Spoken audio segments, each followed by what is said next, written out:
Welcome to the show, everybody. Thank you for joining us tonight. I appreciate everybody that's come in here already. Thank you for the reposts. Please comment on the show tonight if you have any questions, or you have anything to talk about with David. I will bring it on stage if it's appropriate. Tonight, I have a special guest from North Carolina. He's a combat veteran, Purple Heart recipient times two. Really just an outstanding patriot, and he recently ran for Congress in North Carolina. But tonight we're going to talk about him and some of the stuff he's doing for veteran advocacy.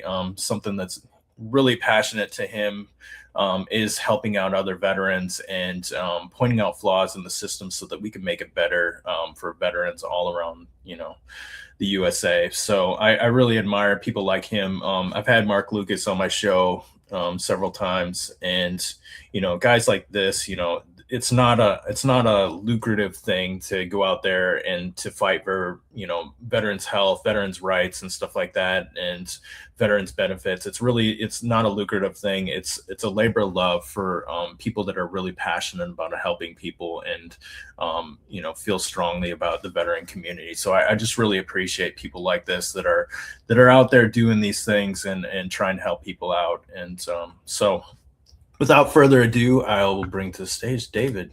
David Buzzard, how you doing, man? Not too bad, Jay. Appreciate you for having me on, brother. Yeah, no, it's my pleasure. Like I said, obviously I'm a veteran. I try and help people when I can, but you guys, people like you, people like Mark Lucas, just going out there and really trying to fix the system. I just really, it's a patriotic thing that you guys are doing. It's not lucrative. You guys could go, try and promote some lobbyist or some shit, and it would help your congressional, like a congressional line or something like that. But you don't, you guys are out there doing it and you're doing the right thing. And, for people that really are need, they need people to stand up for them and do the right things, because there aren't many that are. So I just really appreciate guys like you doing that thing. So and I appreciate your service too, brother.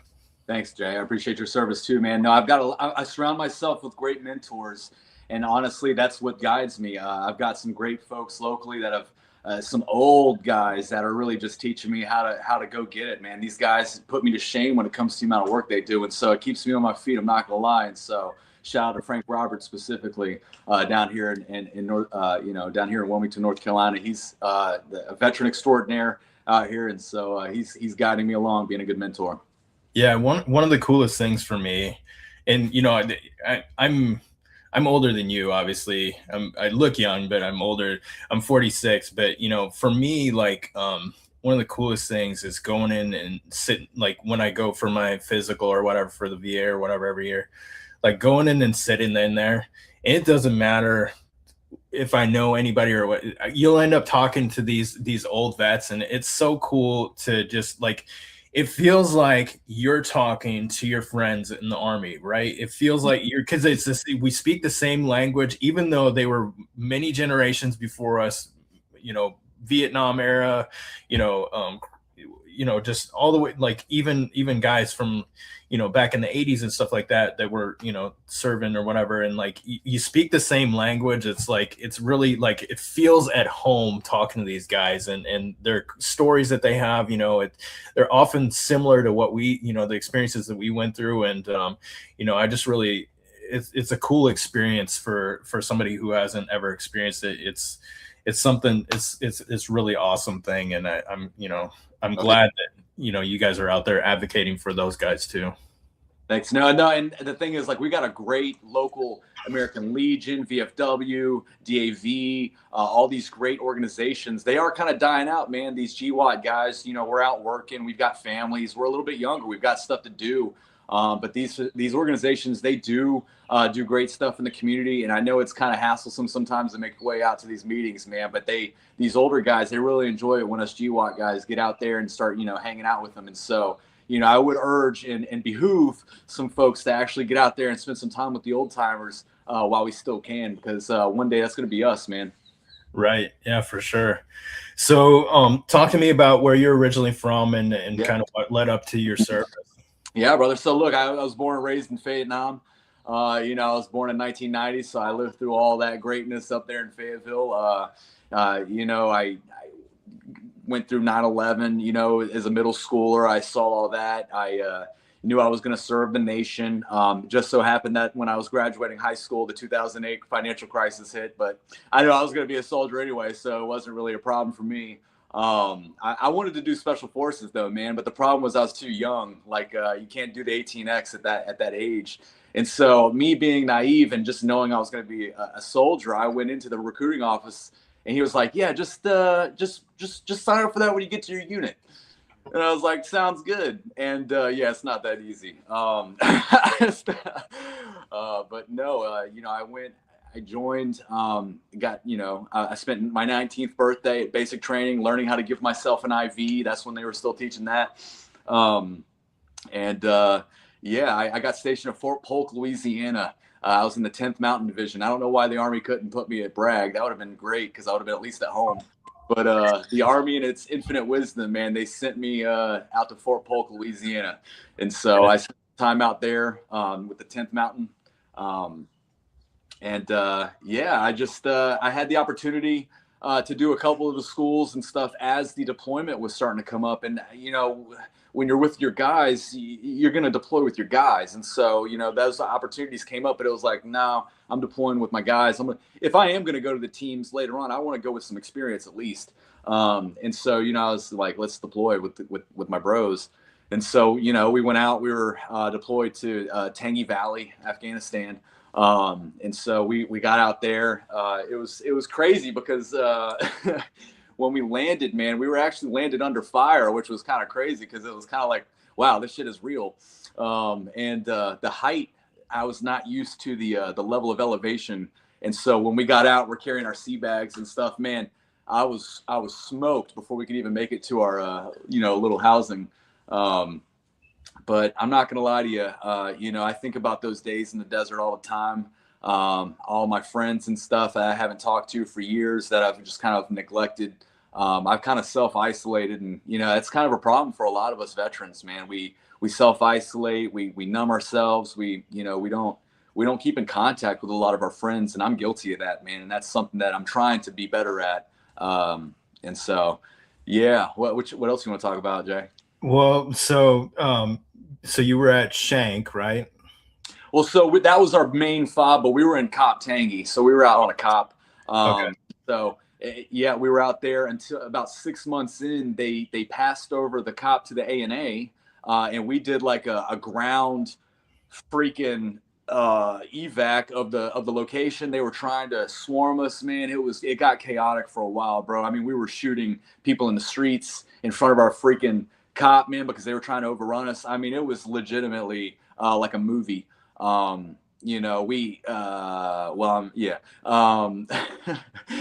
We could hear their maneuvering. They were trying to maneuver vehicles and whatnot, and we were intercepting their communications, and we were just lighting them up with AT4s, man. I mean, we were just giving them hell.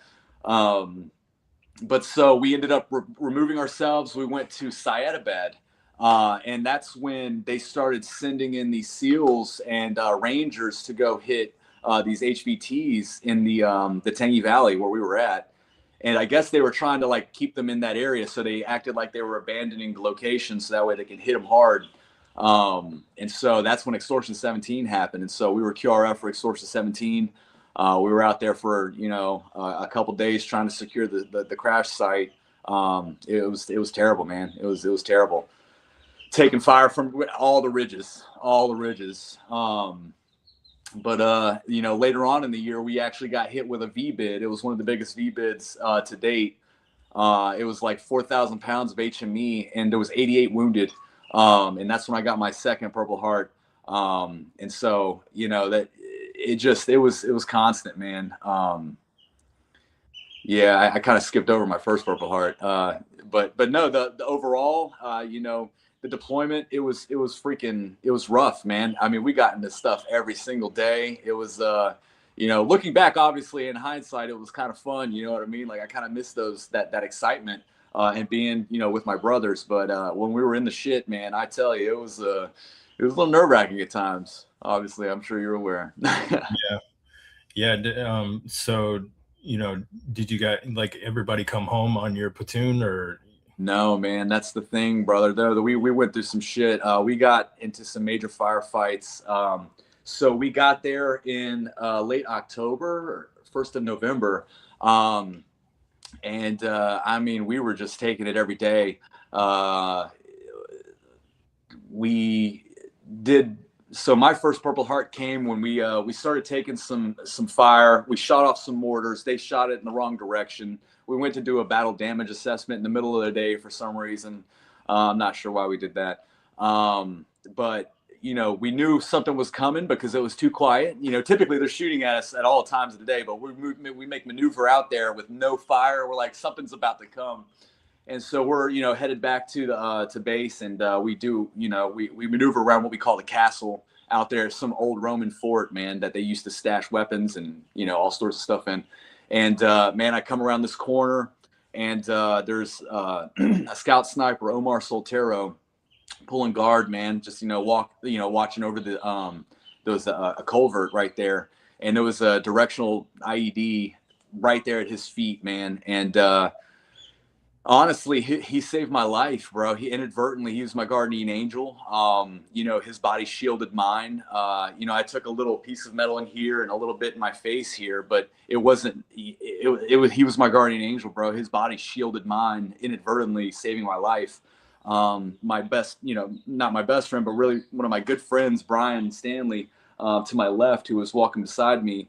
He got a little bit more shrapnel than me. Took his eye. I'm sitting on the ground. I'm trying to I don't feel my legs.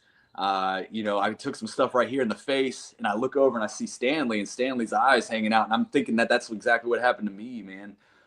So like I finally am able to see that it's like a tear duct thing, and it's just like I can't control it, and it's not blood. It's just like uncontrollable like liquid. And I try to stammer up, man, and I try to, hobble over to Stanley, and I'm trying to drag him, man, and I fall over. I just couldn't do it. I was discombobulated. And we're taking, fire after the initiation.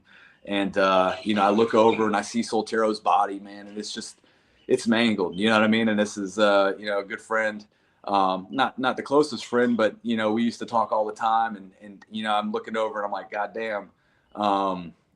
Someone stammers over and picks me up, and we get into the castle. That's where we start fortifying, calling in for the 9 line for the folks that were wounded, and they start collecting Soltero's body parts and whatnot. And so yeah, they came in with the bird. They picked up Stanley. We started maneuvering back to the building, bro. And I swear to God, everything was an IED after that for me, bro. I mean, everything that I stepped at, I was like, Jesus, I'm about to get blown up.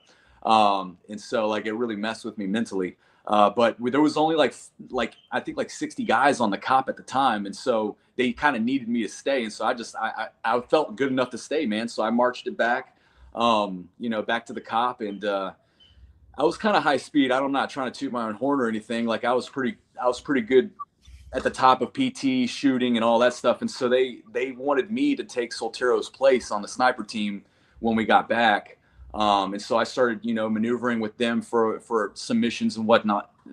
And then I went on R&R, and we had a layover in Qatar for 3 days. And I'm with an officer, man, and I'm with another bro who's got another Purple Heart. So we're like, this is nice. It's peace. We're eating good food.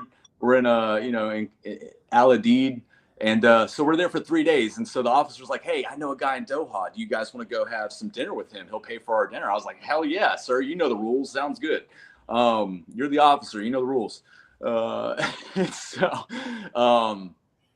Dude, they were gonna ghost board me at 23 months in as an E5,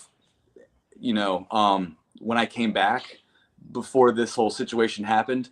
But so we did what we thought was the right pass paperwork. We left the base. The security forces, the Air Force security forces, let us go. When we tried to get back on base, they arrested us. They said that our paperwork was wrong, that this wasn't our final station. And I'm not gonna lie, we kind of got butthurt about it. We were kind of throwing a fit. We were like, fucking pogues, fucking arresting us, man. We just left the war. We were kind of, being a little bit, a little Riley. It was offensive, honestly. They put us in handcuffs, like on the ground, like, you know what I mean? And so we got a little Riley, I'm not gonna lie. And so because it was a international incident, it went through division headquarters all the way down, and they threatened me with a freaking division Article 15. And so I wanted to be a career guy. So I'm like, dude, I'm not fucking with a dishonorable discharge. So I'll just take Article 15. And so in so doing, they took me off the freaking sniper team. I lost my sniper school slot. I didn't get my promotion. I got demoted. Back to the line. Like it was all the things, bro. It killed my morale. I'm not gonna lie. Because I was expecting my leaders to step up and be like, nah, it's a stellar soldier. Like, dude, no, this is a mistake. Like clearly a communication error. But that didn't happen, man. So it kind of killed my morale. I'm not gonna lie.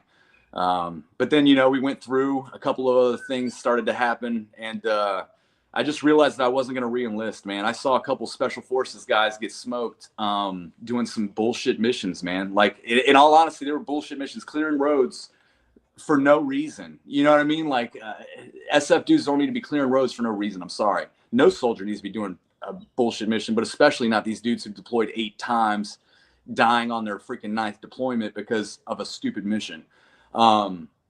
And like, I started having a little bit of an epiphany, and I was like, man, that's going to be me. Like, that's going to end up being me. Like, I'm going to live my life serving this nation, and I'm going to die in the desert. And like, there's no accountability for these politicians that kind of like, I'm no pacifist. If anything, I want to die an honorable death. And I think that that's, fighting your enemies. And so like, I'm a warrior at heart, but I don't want to die for bullshit. I don't want to die for no reason. I want to die for something honorable. You know what I mean? And I'm sure every soldier feels the same way. And that's something that I don't see in a lot of these modern conflicts. We try to do this nation building thing, and it's just it's led to just a fucking calamity in the whole region that we're still dealing with to this day. And obviously we're still dealing with in freaking Iran now. And so it's when you look at the cost of all this, right, it's like the Marshall Plan, but like 800% more than the Marshall Plan cost. And for nothing, you know what I mean? Or for nothing. And so it's just like, you start to take a step back and you're like, why did all these guys die, for poppy fields or for oil fields or for whatever, industry was propped up at the time.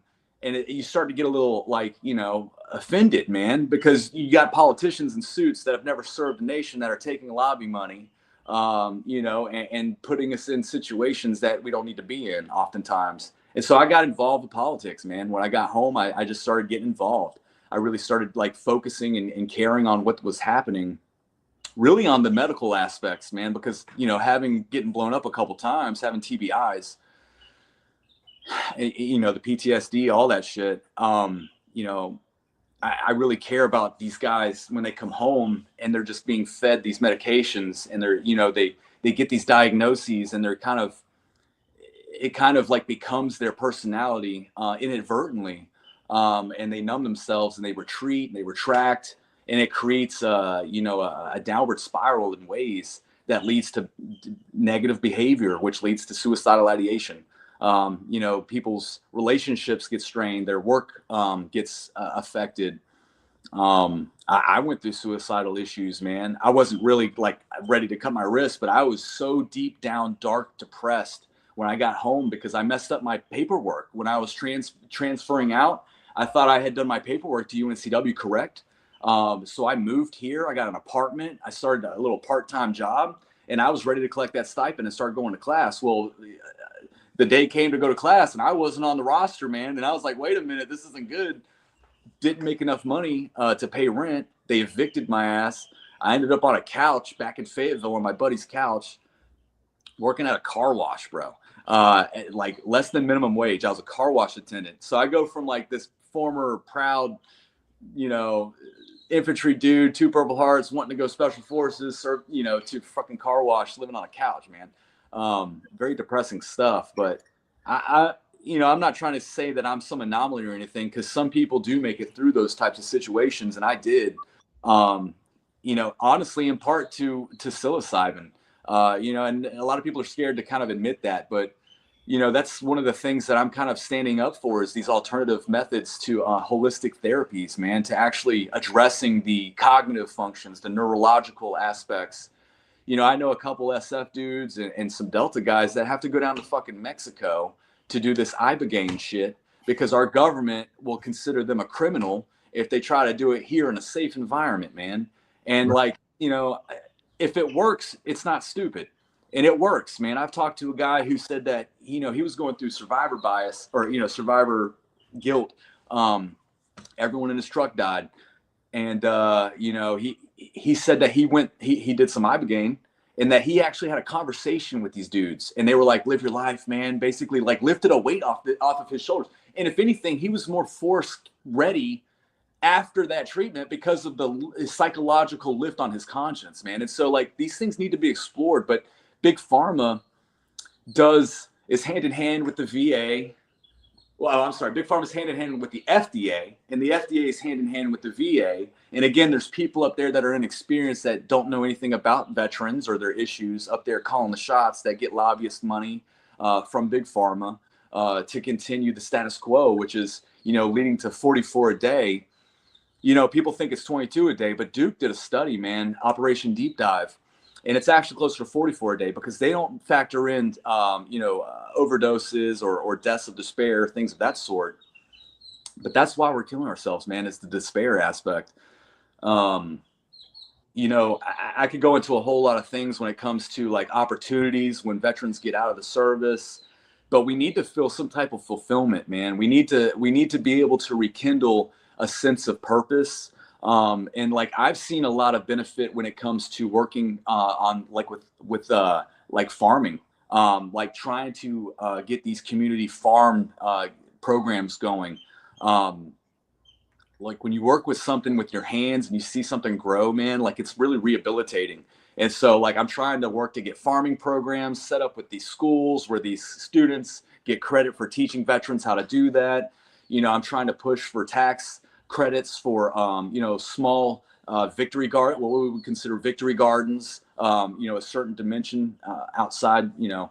These are the things that are unconventional that people aren't talking about, that like if I was to go up there, these are the things that we would be pushing for. And we need more veterans up there, man, calling the shots, because we've got a different vantage point. And between you and I, man, like nearly dying, the only thing I care about is honor.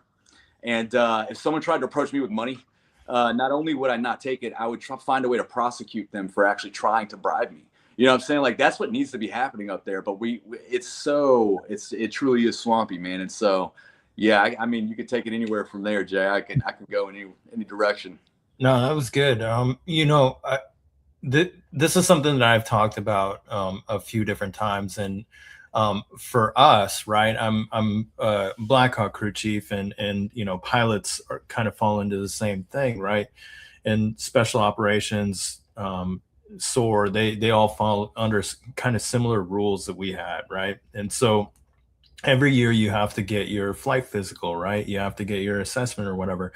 And if you have something like that, like you've gone to see mental health or something like that, or you need medication or something like that, you're grounded indefinitely. Yeah. Right. And there's no pipeline to get you back into the thing. And so if you're a career soldier, people don't go get help for themselves, right? They do not, like, if you got a family, you got toddlers, you got like, people do not go get help for themselves, which is the biggest mistake. And the thing that people see is they have these resources out there, right? Politicians see we're dumping money into this. We're paying, like, what are you talking about? The resources are there. The mental health people are there. They have, whatever, all these different things. But the thing is for a lot of us, we can't go get help. Otherwise it flatlines our career. Yeah. If we could get over that, we're talking about two different things here too. We're talking about in service and VA. So, but in service, if we could get over that,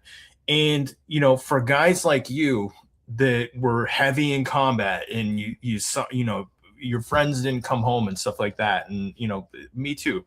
I've had some of my soldiers have died in combat, and the thing is like when we come back from that thing, there should be like a regular mental health check, like once a week for the next 3 months. When you come back, you just go see a psych doc or whatever, just to make sure there's nothing going on with you. Yeah. And it shouldn't be like a hit on your career. It shouldn't fucking do anything. Like it should be just a checkup to see if maybe there's something going on there. Maybe you got something else going. Because I would be proactive on all this stuff, and look at other things too. Like there's a whole lot of different things that they don't do that they could benefit, like TRT, right? TRT would be another thing. Like it's a great mental health thing for like some of the older guys. It's great mental health. Like it pulls people out of fucking depression and stuff like that. Like different things like that. If they were willing to explore versus just giving them SSRIs, which doesn't really help them. It just numbs them and makes them a shell of who they are, and it doesn't solve the problem. But if they could, talking to people like us who have been there, who know the system, who have like, and here's another example too. Like I'm a good friend of mine, Derek. He was just being an asshole, right? We were going through SRP or whatever, like when you first come back from deployment, and they asked the question, have you ever thought about hurting yourself or whatever? And he was just being a smart ass, and he goes, hasn't everybody?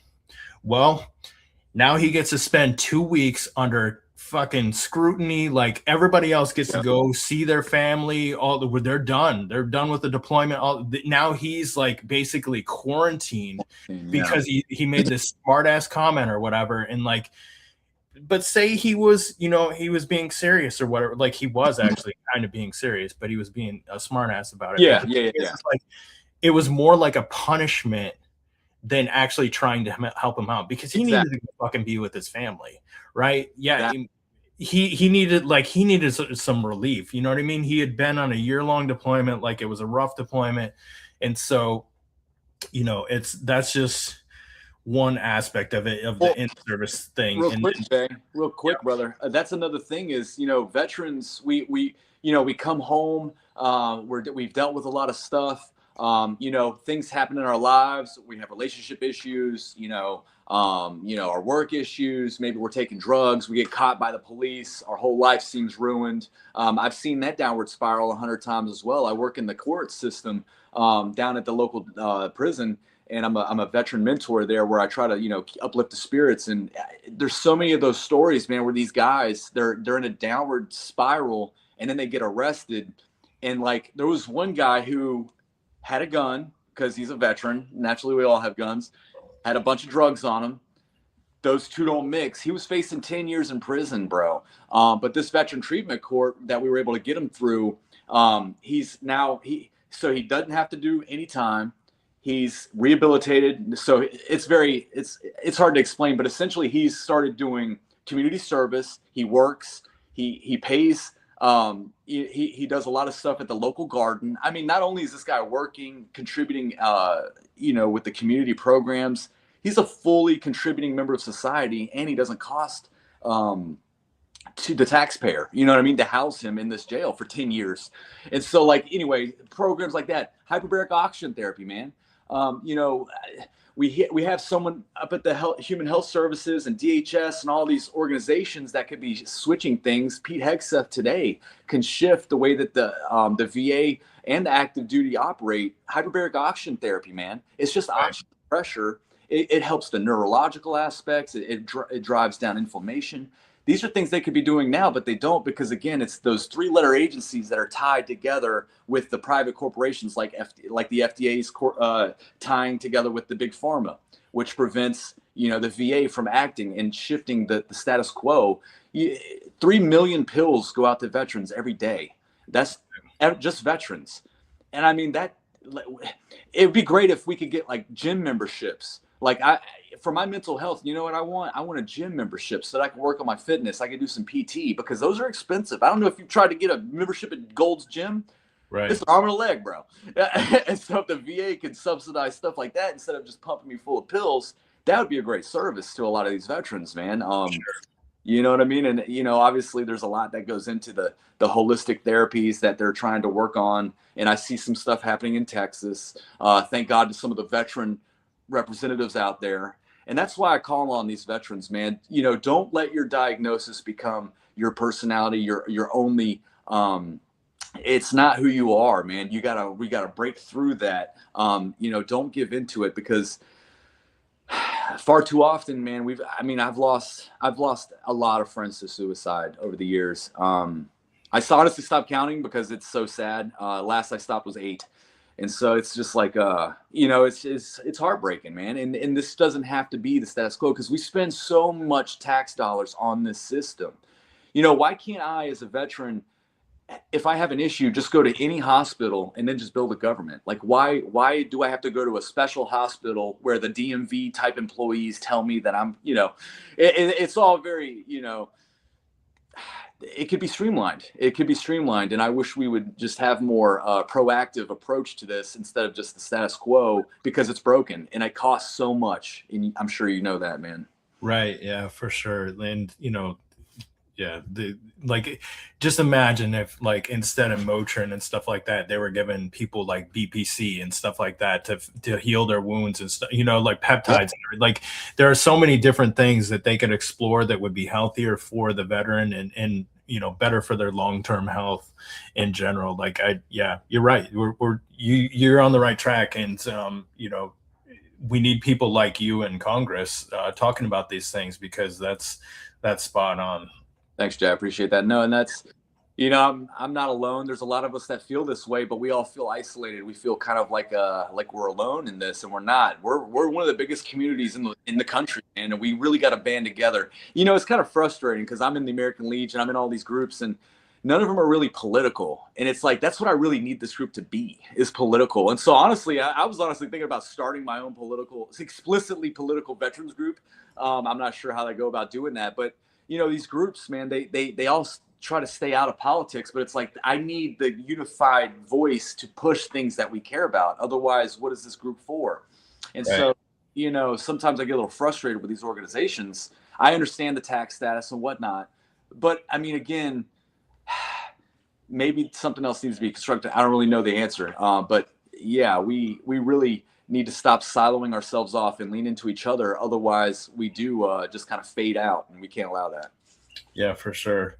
Yeah, so I appreciate everybody joining here. And tonight we had some good comments on here, and we got almost 11,000 people watching right now. So, so it's a good turnout tonight for a very important issue. But yeah, it's, and the other part too is, we're talking about the stigma or whatever with mental health while you're in service and stuff like that, but outside too, right? So you went through this thing or whatever, and you've been diagnosed with PTSD or whatever, but that doesn't mean you're fucking crazy. Like, you can, like, a kid seeing their mom get beat, or, somebody that witnessed a car accident or something like that, they probably have PTSD too, right? It doesn't make you crazy or anything like that. Now, granted, there are some people that are really messed up, but the thing is like, most people are not. They just went through a traumatic event, and that's your body and your mind's natural response to what happened. And it doesn't make you this degenerate or mentally incapacitated person or anything like that. It's not like that. And some people have some long-term issues, but for the most part, it's you just went through a really sad thing. And that's there's a stigma that carries beyond that, because I've even seen it with veterans who are running for Congress and stuff like that. People come at them or whatever, and like, oh, you got PTSD, you shouldn't be in Congress or whatever. What are you talking about? Like, it's not like you're a schizophrenic or something like that. No, you just went through a traumatic event. EMTs go through the same thing, cops go through the same thing. There's some trauma involved in that. It doesn't make you this, like, it's not like you're a crazy person. That there's also a stigma there that we need to break too, because we need veterans, especially combat veterans, up there advocating for soldiers, because you guys have you guys know what's going on. You guys have been there. You've been on the battlefield. That's why I was excited about Pete Hegseth. Yeah. The difference between Pete Hegseth, like a lot of secretaries of defense or whatever, and now Secretary of War or whatever, like they're generals, right? They're really high up, type people. So they're essentially politicians. They're so detached from the platoon, the company level or whatever, whereas he was a major, right? He's very close to it. And they're working out with guys, man. That's the kind of leader I want. You know what I mean? He knows what's going on in the the global war on terror soldier's mind. He's very, very close to that. So that was exciting to me because he knows exactly what's going on right now in companies and in battalions. And that's exactly what I want. And that's the thing, Jay. We've got a real opportunity, man. We've got Doug Collins at the VA. We've got Boss in the Armed Services Committee. We've got Pete Hegseth at the Department of War. We've got Trump at the helm. We have such an opportunity here to reform the VA healthcare system, man, and we've got nothing that's happening, no budging. And again, like there's a lot of priorities that are out there, but this, again, when you look at the cost, man, we can't sustain the cost of this, and if we don't address it, and it sucks. Not only is it expensive, it fucking doesn't work. And so there needs to be something that shifts and happens. And without the types of people up there drawing that type of attention, it's not going to happen. We're just going to continue to hemorrhage and bleed to death, man. And that's what's happening. The country's going broke. Yeah. Well, you mentioned the pill part and like the more holistic thing. And I know that right now, if I message somebody in my VA, granted, I've not had a bad experience with my VA healthcare team. I'll just say that, like, I don't know if mine's an anomaly or what, but I'll just say that I haven't had a bad experience. But the thing is like, I know that I can message them and say that I had a pain or something like that or whatever. They would prescribe you a painkiller like that. Yeah. You don't even have to go in for an appointment. And but like, if say like, like your gym membership idea or whatever, like trying to get something like that, it's nearly impossible. It is impossible. I tried, man. Right. Like they will not give me a subsidized gym membership. Right. Yeah. So that, that even at 100%, and I'm 100%, you know what I mean? Like that's a whole nother topic. Like I understand you're just a vet who didn't. Maybe, you know what I mean? But like at 100%, come on, man. I can't. Yeah, no, it's a very good idea. Honestly, maybe there should be a gym at the fucking VA, but but that's, you're onto something there, I think. But yeah, no, it's you're absolutely right about, it's very easy, and they're very pill friendly, which is kind of scary, and that's not solving the problem. That's masking the problem, and that's a lot of times it's addressing the symptom and not the injury itself. And that's the whole issue, man, is they're just band-aiding it and not addressing the injury. So for instance, the hyperbarics, that addresses the injury because it's actually fixing the neurological aspects in the brain, driving down the inflammation, etc. Whereas again, these pills, man, they're just they're expensive. We pay a premium here in America, and they don't seem to work. And so we just we keep it going. Yeah. The lobbyists. Yeah, I'm big in, like, I've just recently, a friend of mine got me into the whole ice bath thing, and I do that really helps with inflammation and stuff like that. And I really just feels good, man, to be honest with you. And it afterwards when you're done or whatever, because I served 20 years, and granted, I was a crew chief, so like my body went through some stuff or whatever. We go through different things than an infantryman does, but we get a lot of like shoulder and neck injuries or whatever because the way you sit with the machine gun or whatever, and your body armor and riding for hours and hours and hours, and then it's really wears on your like I have nerve issues in my right arm, but from that, but we get a lot of lower back injuries and stuff like that from lifting heavy things, people in and out or whatever, doing air assaults and stuff like that. So a little bit slightly different, but we also, we get a lot of injuries, in our career field. And when we serve, man, we deserve, when we sign the dotted line, it says that that our country will repair us to the state that they got us in. And again, like, I'm not expecting that to be perfect, but they need to offer these alternative methods. It's one thing if you want to take the medicine, that's fine, take it. But like, I should have the option. You know what I mean? Like, we fought for that freedom, I thought. And so that's something, if anything, we should have the option. Yeah, so, you should check out Mark Lucas, to be honest with you. He's pushing the Veterans Bill of Rights, and so he's talking about what you just said right there. Because when I joined when I was 18 years old. I was always made a promise that if I stayed 20 years or whatever, like my healthcare would be taken care of forever. Yep.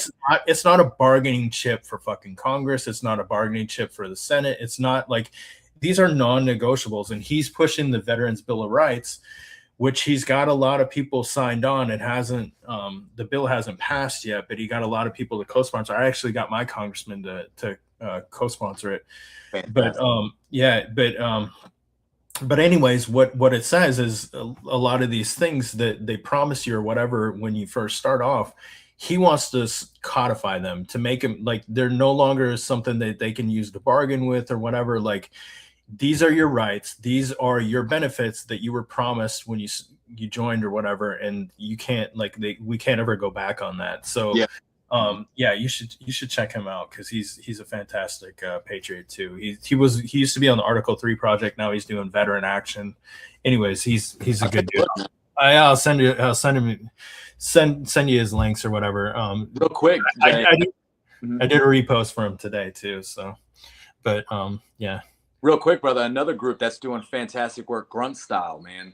Yeah. Tim, Will, Janae up there, Derek Blumke, man, they are freaking killing it up in DC, fighting hard against this over pharmaceuticalization, man. I freaking got to meet these guys up there, and they were doing a presentation, meeting with congressional members, meeting with senators. And again, like, they were out there killing it, man. Like, there's a lot of organizations that are on talk the talk, but these guys were on the steps of Congress, man, fighting every day. And so, like, there's some freaking stellar organizations out there, man. Like, and it's funny because I remember when I was in the Grunt Style shirts, I was like, man, I got a couple Grunt Style shirts, and then like it comes full circle because, freaking what feels like a whole lifetime later, now I'm like working with some of the freaking CEOs and some of the other folks that are up there actually working for the veteran causes though. And so it's just stellar, man. Right. Yeah. They used to do, they might still do it with Shell on X. She's a big space host or whatever, and they were doing Grunt Style spaces with her, and they were talking about the same thing that you're just talking about. I'm not sure. I haven't seen them on there for a while. I'm not sure if they're still doing them or not, but I used to go to those or whatever, and exactly what you were saying. They're out there advocating for veterans. So awesome stuff. Nice. So talk to me about your run for Congress and what you want to do in the future. Yeah, man. Well, look, the thing is, again, there's a machine out there. The two-party system, I believe, is inherently kind of corrupted into a uni-party where they consume all of the special interests, and then they're able to, kind of gatekeep them in a way that they benefit from. And so navigating the two-party system is difficult, man, because, like, I'm a Republican, but, like, I don't, like, a lot of the Republicans that I see, they market worship. They think the GDP and the stock market is the indicator of the health of the people, and it's not. I love Trump, man, but this whole thing with affordability crisis being a Democrat talking point, no, man, I'm living paycheck to paycheck, like, and I've got disability money, like, if I'm paycheck to paycheck, how many Americans are struggling right now? And so to frame it like that is just shooting ourselves in the foot, because it makes people feel like you don't understand their problems. But man, the Republicans right now are pushing for things like Palantir and, these AI data centers, which, we're creating the Orwellian super state that we speak out against. They're doing things like codifying hate speech with the IHRA definition of anti-Semitism. There's 37 states that have approved that, by the way, at the state level. I thought we were a free speech people. And so there's things that my own party are doing that I'm just like, wait a minute, what is happening here? And so, I'm not sure what's going to happen, but in the future, man, there's an America First sentiment in a lot of young Americans that are saying, we pay a lot of taxes and we're in a lot of debt, but we're not seeing a lot of benefit here at home domestically. And I think that there's going to be a need for politicians up there that are actually calling for focus on our domestic problems. There's a lot of things out there. I could go down the whole list. I don't want to take up the whole time because I could, man. There's a lot of problems out there that we could fix tomorrow, but again, it's those special interests. So I ran against David Rouser. David Rouser's been there. This is his 6th term. He won. He's entrenched. He did have the endorsement. I know Trump would have endorsed me if he actually would have been able to meet me. Again, I was the regional field director for him since 2016, and I did a lot of work, door knocking for him. I think he would have really liked me, but that's okay because there's a bright future going forward. We're not backing away. What we're doing is building a foundation, man. We're going to move forward. Again, it's these America First policies. We need to be investing in ourselves. And another thing, the left, they catch a lot of heat because there's socialists, there's all these social programs and shit. We could fund a lot of those social programs if we just focused our tax dollars on our own country instead of fucking other countries, man. And I'm not saying we do all of them, but like we could make everyone happy in America. Like there doesn't need to be this political polarization. I mean, there's obviously topics that we disagree on, things like trans rights, all those types of things. But when it comes to funding health, healthy food, clean water, and protecting job opportunities, I mean, that's a no-brainer for me. Again, the Republicans, man, they like, for me, this AI push into robotics, it's going to take a lot of jobs, man. And, I try to voice the concern that, if we go into UBI, universal basic income, that's not going to produce a good individual. If you're just handed something your whole life, you don't have a sense of work ethic. You don't have a sense of individuality, of independence, of the types of of liberty, of the types of things that we actually cherish as a civilization, as a culture, as a nation. And so we're funding the very thing that's going to destroy the fabric of our civilization. And we're told that it's inevitable, man. And I just disagree. It's only inevitable if we build the brain. And that's what we're doing with these data centers, man. We're funneling in a lot of our freaking tax dollars for these private corporations to benefit from this technological advancement, but we're not protecting jobs. For instance, truck drivers. It's a huge sector, man. We need to make sure that AI is not going to be taking truck driving jobs. One, we need to do away with H-1B visas so that Americans get these jobs, but also robots shouldn't fucking have jobs just because it's economically profitable. Because again, like we did all this antitrust stuff, breaking up railroads, breaking up gas companies. We should not allow robotics companies to take all labor from the people. And again, I'm not saying that people have a right to work, but opportunities to work should be something that the nation values as a national security imperative, because I believe that the middle class, man, is what makes us a superpower. And if we don't have opportunities to work, to create that American dream, to actually own a home, to build a family, then really, what are we doing here? So, you know what I mean? And so we need to set those protections in now. We need people up there voicing these concerns instead of trying to prohibit states from being able to put in their own individual protections. They're trying to do that as well. They're trying to prevent states from having protections on AI development. That's unconstitutional, man. That's against the 10th Amendment. And so, like, again, but because it's my side, I'm supposed to cheer it on? No, that's not what I'm here for. I'm not a fucking partisan. I care about the values. I care about the culture. I care about our heritage and our civilization, man. And so anyway, yeah, I mean, I could talk about social media when it comes to freaking the algorithm and the way that our kids are exposed to degeneracy instead of nationalistic, healthy, holistic type images, the way that China does. When you look at China's algorithm, it's all, science experiments and positive stuff, whereas our algorithm is focused on degeneracy and debauchery. It's almost like a subconscious subversion. And a lot of people, they want to prohibit 16 and under from having access to social media. And I understand why, but I also argue because that starts to infringe on liberty, man. And instead of doing all that, how about we tax the social media companies that are promoting debaucherous material and promote positive material, and then we don't have that problem to begin with. And so, like, there's ways around that where we're not, because the Hegelian dialectic, I'm sure man, they walk us into removing ourselves from our own rights by voting ourselves out of our rights using convenience. You know what I mean? Yeah. And that's the thing, like the social media thing is, like in Australia, is 16, that's how they get digital ID, because how are you going to prove that you're not 16? Right. And so there's things that we need to be focused on that, again, representatives up there, man, they're not fucking focused on. Right. Well, you bring up a good point, and this is, a lot of people, like, I'm late Gen X. I'm the very end of Gen X.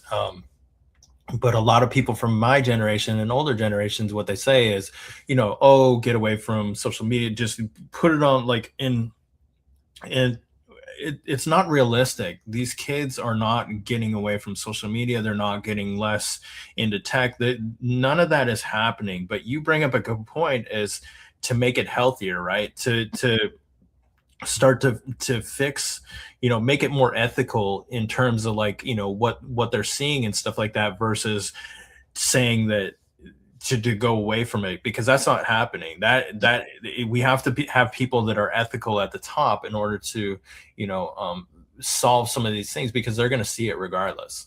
They're going to see it. And this is, I think Elon Musk in a lot of ways saved free speech with X. Amen. And and he was a big part of why we won 2024. But the thing, one of the things that I think he misses is on the AI piece. And he talks about, like, this kind of, like, the AI is going to do a lot of the work and stuff like that, or whatever, and, like, you won't have to do work, you can focus on gardening and stuff like that. And I'm like, that doesn't actually work, dude, because, Yeah. like, people Good. people still have mortgages, people need cars, people need, like, they have electric bill, like, these things aren't just going to go away. These They'll companies just are come out not, of nowhere. Yeah. It just right, doesn't. they're not just going to be like, oh, okay, we're not going to make money anymore or whatever. Like, that doesn't work. So that's, I think he misses that piece. But the AI stuff is coming, and whether you like it or not, it's not slowing down. And it will, some jobs will go away, some jobs will never go away. But that's, hopefully, hopefully people are preparing for that. I think a lot of people are not. And I think, it sounds futuristic, it sounds distant, it sounds like, oh, that'll never happen in my lifetime. But I'm telling you, it's coming, and it's coming soon. And one of the a very good example is that they bring up is legal, right? So AI is very smart on, like, drawing up legal documents and stuff like that. Drawing up, like, you don't, like, there's going to be less of a need for lawyers and stuff like that when you can have an AI that can fucking draw up a contract for you. You don't need to go pay a lawyer 500 or $1,000 or whatever, when an AI can draw it up even better than they can, because you can tell it all the things to look for, you can tell it all the things to hit or whatever. And it takes the human error factor out of it. So stuff like that is coming, I believe. You know what really scares me, Jay? Now I'm gonna get into my Ted Kaczynski phase. Are you ready? Neuralink, man. Neuralink, bro. They're gonna convince us, and this is like the very Huxleyan way that they're gonna do it, is they're gonna say, oh, don't you want these kids with that can't see to be able to see again? And it's like, well, of course. And so, like, don't you want kids that are paraplegic to be able to walk again? And it's like, well, of course. And so they're going to sell this Neuralink thing that's going to be able to, like, reroute your neurons and whatnot and be able to, like, do that type of thing. But my whole concern is, if they can do that to make you do that thing, they could also make you not do that thing, right? Yeah. And so you're literally tied into the fucking Matrix, man. Like, we are literally creating the fucking brain for the Matrix with these AI data centers. And it really scares me that, again, we're not having this foresight to think about the negative aspects. Like, we prevent kids from having sorry if you hear my chickens, by the way. I got a couple chicks on. That's fine. But no, we prevent kids from having drugs and alcohol because it prohibits or stunts their growth, but we're literally going face first into this. It's scary, man. I'm not gonna lie. There's a lot of, I look at my baby girls, man, and honestly, all I want to do is retreat to the mountains and own a farm where I'm still connected to the earth and animals and things that still make me human, because I fear for humanity. If I'm being honest with you, the rapid development of, when it comes to nanobots, man. I mean, they are creating all sorts of things that CRISPR, I mean, like, all the things that are, like, literally nightmarish. that they can deliver at the cellular level. I mean, it's getting scary. And again, if we don't have representatives up there drawing attention to this and protecting the people from this type of nightmare scenario, and the scenario only happens. And again, like, I'm not trying to be crazy or anything, but I'm a capitalist. But when it comes to predatory profit, man, like, we've got to take a step back and say capitalism only works, man, through Christianity. If you have a Christian moral ethic, because otherwise it truly is predatory. And that's what I'm starting to see right now with these multinational, non-Christian organizations. They're just literally in it for the profit. And I mean, at some point that has a reverse effect. And that's why a lot of our young people are shifting to the left, man. And we've got to be there to fight that. And like, without having that proactive approach, we're losing it, man. We got some good we got some good accounts commenting on here. Ange says, yes, bring on the mountains and Homestead Life. Ani says, hey, say hi to the chicken. She does fantastic spaces and really thought-provoking spaces. Again, you should check out the spaces. You got to check out the spaces, man. Ani's a fantastic account. But no, you bring up a lot of good points, and the thing about the AI centers too that I didn't know a ton about or whatever, but I was reading about the water intake and output that they use massive amounts of water, and they the output is like this toxic concoction of water that you have to deal with now after the fact. Than nuclear. It's honestly worse than nuclear sludge, bro. Yeah, and it's who in the hell would want that anywhere near your home or anywhere? Like, that's really concerning. And the thing is too is like the age of our congressmen, our senators and stuff like that. Like, the average age of a senator is 64 years old. Like, they don't care about like the long-term stuff. Like,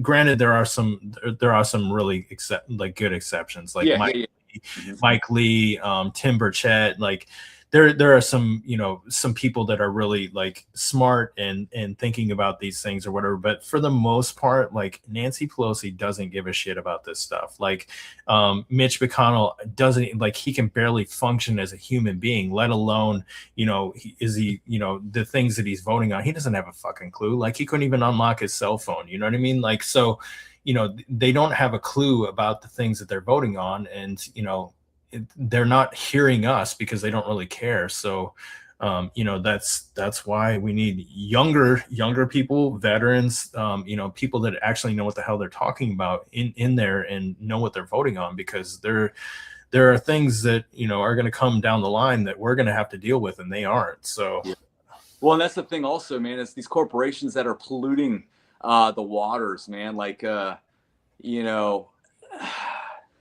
again, this comes back to the whole capitalism thing that we've got to get a grasp on. Like, it's cheaper to put shit in plastic, but guess what? It's destroying us at the cellular level. And so we need to fucking adjust. You know what I mean? Like, you're pumping PFAS into our fucking water so that we could have waterproof material, but I'm being fucking impacted at the cellular level generationally. And so, like, something's got to give, not a slap on the wrist. But again, these politicians that are 80 years old are like, I don't give a shit about my kids as kids.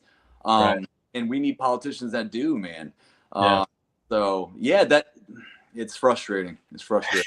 For sure. Yeah. So, well, I've had you on here for almost an hour now. I'm excited to hear from you in the future. I think this is kind of like you ran for Congress or whatever, and it was kind of a learning experience from you from what I heard from you. And I think the next time around, I think you're going to be a powerhouse. Honestly, I think you learned some things, and I think you have a good head on your shoulders and very good intentions. And I think people are going to see that the more they hear from you. So talk to me about the future. What's going on with you, and what are you doing now? And what do you think the next thing is for you, if you can tell me? Of course. Yeah, man. So, I'm living the American dream, brother. I've got 2 young daughters. I've got an amazing wife who's at work right now. She's a bartender and a server at a great local restaurant. I live on right outside of the county line, so I'm able to, or right outside the city line, so I'm able to have 30 chickens in my backyard. So we're big on eggs, man. We're probably gonna get some milking goats. I'm big on raw milk. You know, I can go into all that, but essentially the government shouldn't be able to tell me that I shouldn't be able to buy raw milk. I mean, I can get sushi, I can get bullets, I can get fireworks. Don't tell me I can't drink some fucking raw milk. But so with that being said, man, you know, the holistic stuff, the healthiness, like that's what I care about for my kids. And so trying to, you know, raise them in that type of environment. And so I plan on continuing to run because I want other kids to have that type of freedom as well. So right now, my plan is actually to open up a German food truck. Honestly, I'm a really good cook, and so I realized I don't like to work for anyone. And after this run, I had quit my job in order to run for Congress. And I realized, you know, going back to the corporate world, I'm gonna have to work for someone. I'm gonna have to keep my mouth shut about things that I believe in, and I have to, you know, go to an office. All these things. I want to wake up. I want to do some surfing with my girls. I want to do some food prep. I want to go sling some schnitzel. I want to call it a day. It's not going to make me rich, man, but it's going to make me happy. And that's what it's all about, man. It's not about working in a fucking cubicle for 90 hours a week just so that your family can be rich if you're not spending time with them. And so I'm going to, yeah, man, I'm going to work a food truck. I'm going to keep building this political, this platform and speaking the truth and trying to fight for the truth. And hopefully people will vote for me, man. Yeah, that's, you know, it's funny that you're saying all this stuff because that's a misunderstanding about veterans. Like they think that, like a lot of people who don't know a lot about veterans or haven't spent a lot of time around veterans or whatever, that, you know, they may think that we're, you know, these program robots, but it's a very like you know, it grows a lot of individualism, and it grows like you know, inspires you to be a leader in a lot of different ways. And everything that you were just talking about, that it hits that point 100%. Yeah, so that's really cool to hear. And I love it when I see people that are, you know, they're eating healthier or whatever. Like they have chickens, they're, you know, they get in their, you know, their own beef and stuff like that. Really awesome stuff. We had Angela Belcamino. I do a show with her too, and I'm actually doing it after this. But we had Sean Hendricks on there, and he talked a lot about that stuff. Same type of stuff, you know, talking about, you know, get 10 acres, you know, just really, you know, grow your own food or whatever. He brought up things that I didn't even think about, is, you know, a milking cow, bro. Yeah, well, I want a milking cow. Like I started doing the math on how much it would cost me to own a milking cow, like to buy the land and to own it, because it cost me fucking $13 a quart for raw milk. And I'm like, wait a minute, like if I just owned my own cow. And so I started doing math and all sorts of stuff. And so I'm not alone. There's a lot of us out there. Yeah, well, he brought up things that I didn't even think about. Was, you know, I'm thinking I'm doing a good thing or whatever with sourdough, right? I'm growing my own sourdough. Well, I didn't think about it. You know, there's like very little nutrients in the flour that you buy or whatever. And so I didn't, you know, something I didn't even consider. I'm like thinking I'm buying organic flour or whatever. That's probably pretty good, right? Nope. It's stripped of all its nutrients and everything. So I, you know, brought up some really good points about that. But no, it's cool to hear that you're doing that, and your family and your kids are going to benefit from that 100%. So, and pass it on to other people too. That's the plan, man. Is to spread like wildfire, man. I truly, and honestly, man, is to take this all back to Soltero, man. I live my life because a man died, not purposely protecting me, but he did die protecting me. And it would be a slap in his face, bro, if I lived my life in a way that disrespected that type of sacrifice. And, you know, that's what it's all about, man, is I can't sit by and waste that sacrifice, man. I literally think about him every day, and that's what drives me, man. That's awesome to hear, man. Thanks, bro. Well, tell people where they can find you. What do you got going on? What organizations are you involved in? So throw them all out there so they know where they find you. Yeah, well, honestly, right now my website is nc4buzzard.org. But it's probably not going to be there after March 31st. I do got all my social medias that are attached to that. I'm on you know, TikTok, Instagram, Facebook, X. I'm on all the socials, man, trying to just build a platform. I hate self-aggrandizement, man. I literally hate holding a camera in front of myself and like trying to show my face and be like, look at me. But I do understand the battle space. And if I'm not present, then I'm not winning it. And so, I'm working at it. I'm trying to grow that. And so if anyone wants to, take a look at my stuff, go to my website, nc4buzzard.org, click through one of my social media handles and just go ahead and like and add and share. Because if we don't actually be the change that we want to see, then we're not going to see the change, man. And that's what we got to live our lives by. That's who we got to elect to represent us, man. It's so disheartening, standing at the polls and hearing these, specifically there was a 20-year Marine vet who come through and he was loving everything I had to say. And at the end of the speech, he said, well, I'm still voting for the other guy. And I said, oh, why is that? And he said, well, Trump's endorsed him. And I was like, well, if you keep voting for the same thing, isn't that kind of insanity? And he's like, well, you keep going, young man, and you'll get there one day. And it really kind of, it hurt me, but at the same time, it motivated me because this younger generation doesn't feel the same type of complacency that I see in the older generation, man. And I'm kind of excited for the future. Yeah, awesome. Well, in the best place you can grow your social media, especially on X, is in X Spaces. Go to X Spaces. I'm gonna start checking it out. Yeah, especially because you're, North Carolina, the Punch Bowl would be a good place for you. There's a lot of good North Carolina accounts in there, especially Margot. But yeah, X Spaces, you can really it's wild the people that you can connect with. You can be on a space and talking to Grant Cardone. You can be talking to, just a lot of people in a lot of different industries. We're talking to lawyers. You can be talking to intel officers. You can be talking to it's just crazy the people that you can connect with in Spaces. So X Spaces is one of the best places to grow your social media account. But I'm gonna have to check it out. Yeah, thank you for joining here tonight. Thank you for all the reposts. We got just over 12,000 people watched today. So really good showing and really fantastic story. And I look forward to hearing from you in the future. Let's do this again. Let's do this when you're doing your 2028 run. Let's get your name out there and let's do it, man. Sounds good, Jane. Thanks for having me, brother. I really appreciate everything you do, man. I know you do this in your free time just to advocate for things. And so thank you, brother. It's a big deal. Yeah, man. It's a labor of love for me. So I like to talk to people and I like to help people that are out there doing good things. So I was like, man, I need to take a step away from social media, but I was like, man, I just can't. I can't do it. And I like doing it. So well, you're doing it for a good purpose, man. That's a great thing, brother. Yeah. So, all right, David, I appreciate you. Thank you for coming tonight. Check out his website, check out his X page, and follow him, please. So thank you, David. Thanks, brother. All right. Well, there you have it. David Buzzard. He was ran for Congress, a combat veteran, Purple Heart recipient, really fantastic dude. Check out his social media, really help him out there. I look forward to hearing from more people like him. And, I'd like to promote people like him because I think he would be a fantastic addition to Congress because, he has a younger voice, he has a veteran voice, and he's really got his mind around a lot of the issues, whereas some of these older, incumbent, congressmen or, people that are heavily embedded with lobbyists and stuff like that, I don't think they have. So we need people like David in Congress. So with that being said, thank you everybody for commenting. And Kayla, Ani, Ryan, Real Dr. Brown, thank you guys for commenting tonight. I appreciate you guys. Thanks for the reposts.